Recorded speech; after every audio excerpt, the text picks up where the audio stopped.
Les amis, si vous voyez cette vidéo, c'est que oui, c'est le soir des grandes émotions et que le moment de gloire est enfin arrivé. Ousmane Dembélé et Ballon d'Or est juste waouh. Sincèrement les amis, waouh. Je suis extrêmement ému, extrêmement fier et ce soir, j'ai envie de partager ça avec vous sur la chaîne Podcast FC. Alors installez-vous tranquillement, on va évoquer ce Ballon d'Or d'Ousmane Dembélé. Un ballon d'or magnifique, un ballon d'or du peuple, un ballon d'or que je qualifierais d'étant le ballon d'or le plus complet, limite le ballon d'or du football total. On va en parler. Mais avant ça, il faut se faire le cheminement. Le cheminement d'un joueur qui est arrivé à Rennes, qui a été formé à Rennes évidemment, qui a connu une première saison de Ligue 1 absolument excellente. Il y a un match contre l'OM au Vélodrome où Rennes l'emporte 5-2. Dembélé est étincelant. Il y a un triplé, évidemment, contre le FC Nantes dans le derby. 26 matchs de Ligue 1, 12 buts, 5 passes décisives. Voilà la première saison de Dembélé à Rennes en Ligue 1, dans le monde professionnel. Une saison évidemment pleine de promesses. Une saison où il aura éclaboussé le championnat de son talent. Les buts, les passes décisives, oui, mais surtout la percussion, l'insouciance, le dribble, la qualité et le potentiel d'un futur ballon d'or, désormais sacré pour le plus grand bonheur des amoureux de football, des supporters du Paris Saint-Germain, des Français, mais aussi de ceux qui ont connu Ousmane, comme moi, à ses débuts, qui l'ont porté très vite dans leur cœur. Et je suis ému. Sincèrement, je suis très ému, les amis. 26 matchs, 12 buts, 5 passes D. On a eu Dembélé à Rennes, qui a été formidable. Ensuite, il y a ce transfert, évidemment, à Dortmund, où on a un peu une gestion logique de carrière.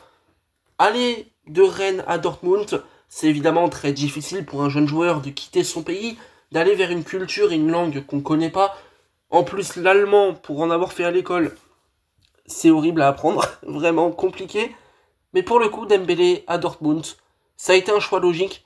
Ça a été le choix de la continuité. Passer un step, tout en étant quand même dans un club relativement intermédiaire, qui permet à Dembélé de jouer, de progresser. Si je me trompe pas, Dembélé là-bas prend une Coupe d'Allemagne avec le BVB, réalise des saisons d'une grande qualité. Encore une fois, les buts, les passes D, même si les buts, c'est pas forcément ce qui caractérise le mieux Dembélé jusque-là. Mais ouais, du talent, du football, de l'insouciance. Et puis il y a ce transfert au FC Barcelone évidemment. J'ai appris via un reportage que le Barça, c'était le rêve de Dembélé, qu'il voulait absolument être Blaugrana un jour.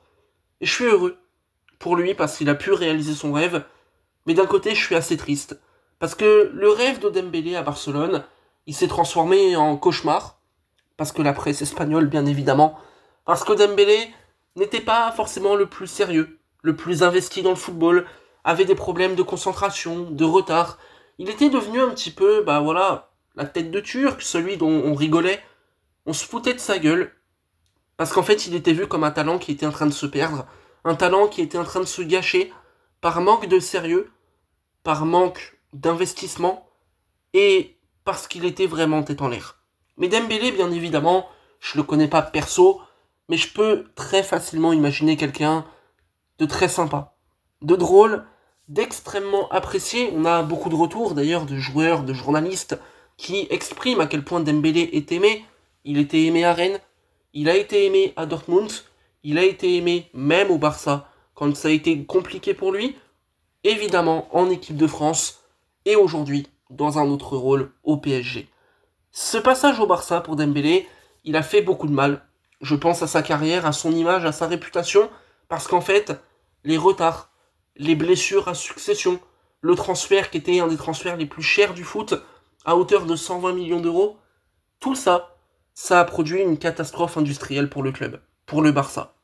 Malheureusement, Dembélé en était un des responsables, n'a pas mis les éléments qu'il fallait, et puis à un moment donné, il y a quelque chose qui a changé sa vie, changé notre vie à nous en tant que supporters du PSG, changé la vie du club. C'est ce transfert de Dembélé à Paris. Rendez-vous compte que le Barça l'a acheté pour 120 millions d'euros. Dembélé est parti pour 50 millions d'euros. Et encore pire pour le Barça, c'est que dans ces 50, il y avait une clause qui faisait en sorte que le Barça en récupérait seulement 25. Rendez-vous compte que Dembélé a été acheté 120 millions par le Barça, ce que je comprends, et vu l'ampleur de la catastrophe, il a rapporté 25 millions d'euros. C'est absolument surréaliste. La première saison de Dembélé à Paris aura été celle d'un joueur qu'on connaît, qui s'est moins blessé quand même, qui a été mieux géré notamment par Enrique et par son staff, mais pas beaucoup de buts, des problèmes de finition, la frustration, mais on savait que le talent était là, que c'était un joueur de dribble exceptionnel, de percussion, de déstabilisation, que Dembélé ne donnait pas son plein potentiel, mais qu'il pouvait être un joueur absolument formidable. Et à un moment donné est arrivé un changement, c'est que Dembélé a été repositionné en neuf, et le moins qu'on puisse dire, on va aller voir ses statistiques en direct de la dernière saison, c'est que ce changement, il a été radical, mais il a été ô combien fructueux. Dembélé en neuf, c'était la folie d'un homme, la folie de Luis Enrique, et finalement, ça a payé. Vous ne rêvez pas, Dembélé, la saison passée, a joué 53 matchs pour 35 buts inscrits, 16 passes décisives. Je ne sais pas si les gens réalisent la saison statistique de Dembélé, mais elle est absolument incroyable. Et je répète, je maintiens 53 matchs, et quand on dit 53 matchs, faut être tout à fait réaliste et honnête, il est la plupart du temps remplaçant. Parce qu'en Ligue 1, le PSG fait énormément tourner, et finalement, là où Dembélé est vraiment très impliqué, très actif, c'est en Ligue des Champions.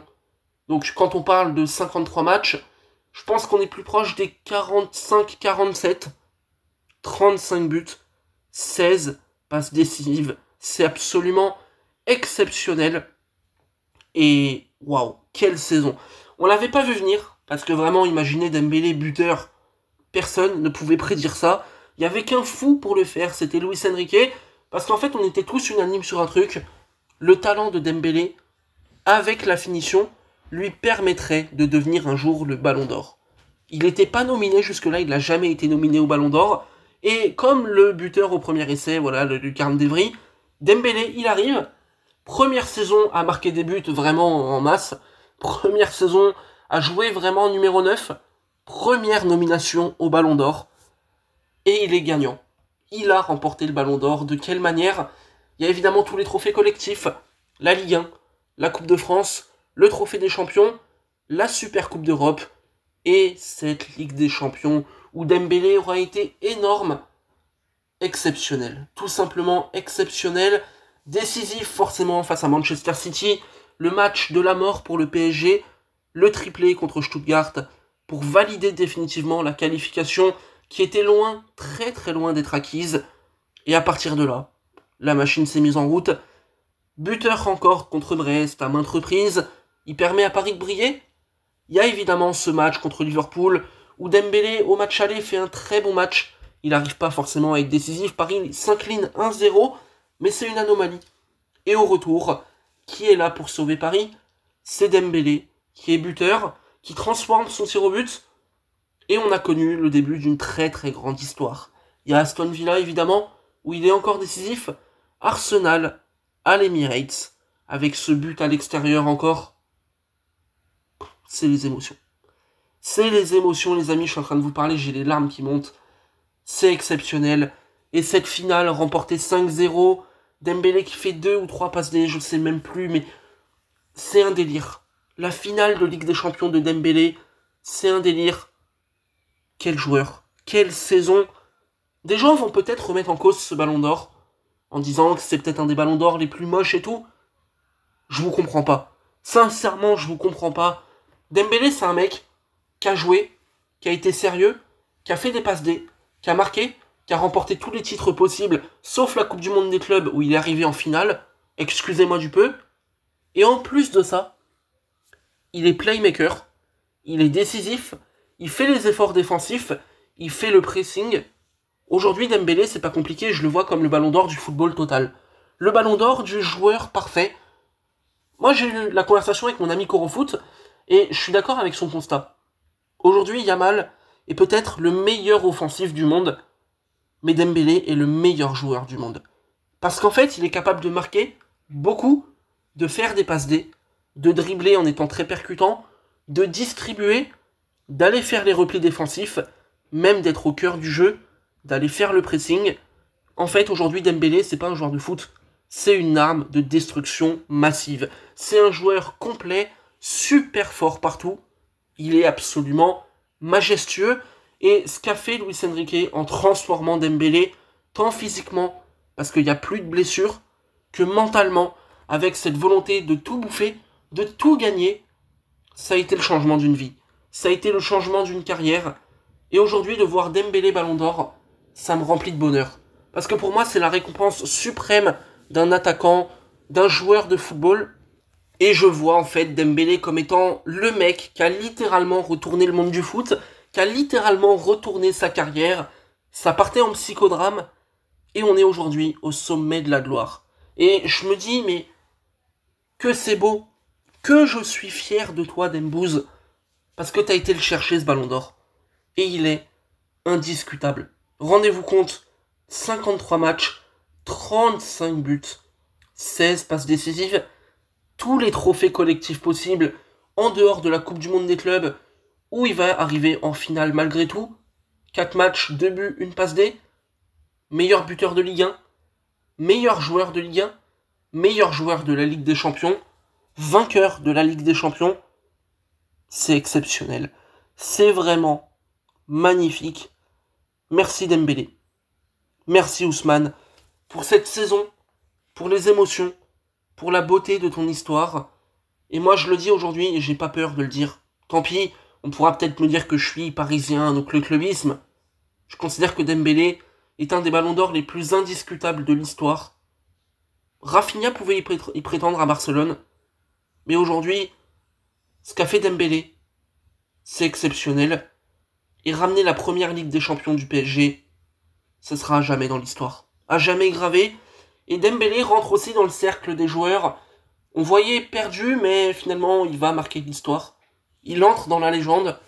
Champion du monde, champion d'Europe, et désormais, vainqueur du Ballon d'Or. J'en reviens pas. J'en reviens pas. C'est juste extraordinaire. C'est les émotions. Vraiment, je vous le dis, je vous parle. J'ai les larmes qui montent. Parce que son histoire est si belle, si touchante. Et l'aventure est peut-être pas finie. C'est dingue. C'est juste exceptionnel. Bravo. Bravo Dembélé. Merci pour tout. Je peux être fier de toi. En tout cas, nous les Parisiens, les Français, les amoureux de football, on est fiers de toi. C'est les émotions. Voilà les amis. C'était Podcast FC. Dembélé est le Ballon d'Or. Il est à jamais dans l'histoire. Profitons. Parce que c'est juste magnifique. On se retrouve très bientôt pour parler football sur la chaîne. À très vite. Avec toujours autant de joie. Toujours autant d'émotions. Bonne journée à vous, bonne soirée. Je sais même plus où on est. À très vite. Salut.